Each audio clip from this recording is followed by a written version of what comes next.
नागपूरच्या सक्करदरा पोलीस ठाण्याअंतर्गत बीडीपेठ परिसरात केवळ 2400 रुपयांच्या वादातून एका आरोपीने आपल्या साथीदाराची हत्या केली। या घटनेची तक्रार मिळाल्यानंतर पोलिसांनी आरोपीला अटक केली। गौरव बोरकर असं मृताचं नाव असून त्याचा मित्र नागेश टेकाम यानं हत्या केली।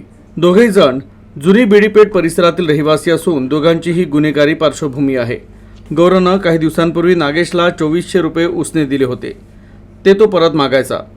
पैसे परत न केल्यानं दोघांमध्ये वाद सुरू झाला। काही दिवसांपूर्वी गौरवनं नागेशला थापड मारली होती। याचा राग आल्यानं बुधवारी रात्री गौरवनं त्याला पैसे परत करण्यास सांगितलं। तेव्हा नागेशनं वाद घालायला सुरुवात केली आणि त्यानं गौरवच्या डोक्यावर राफ्टरनं वार करून त्याला गंभीर जखमी केलं। उपस्थितांनी त्याला वैद्यकीय रुग्णालयात नेलं असता उपचारादरम्यान त्याचा मृत्यू झाला। तर पोलिसांनी हत्येअंतर्गत गुन्हा दाखल करून आरोपी नागेशला अटक केली आहे।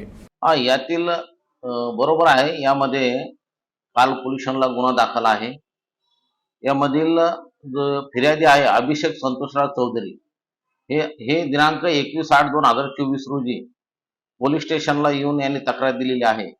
यातील आरोपी नागेश रमेशराव टेकाम वय 27 वर्ष याने जो मृतक आहे गौरव रामकृष्ण बोरकर वय 27 वर्ष याला राफ्टरने डोक्यावर मारले। त्याच्यामुळे मृतकाच्या डोक्यातून रक्त निघत असल्यामुळे फिर्यादी व त्याच्या साथीदारांनी जखमीस मेडिकल हॉस्पिटल येथे नेऊन भरती केले व त्याच्यावरून काल दिनांक 22/8/2024 रोजी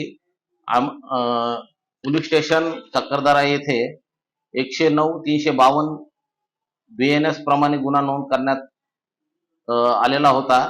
आम्ही त्याच्याकडे चौकशी केली असता त्यांनी सांगितले की जो मृतक आणि आरोपी यांच्यामध्ये पैशाच्या उधारीच्या कारणावरून त्यांच्यामध्ये वाद झाले होते आणि त्या वादातून सदरची घटना घडलेली आहे आणि आम्ही पुढील सविस्तर तपास करत आहोत। हो, हे दोन्ही आरोपीची पार्श्वभूमी गुन्हेगारी स्वरूपाची आहे। तर दोन्ही आरोपी आणि जखमीवर गुन्हे दाखल आहे।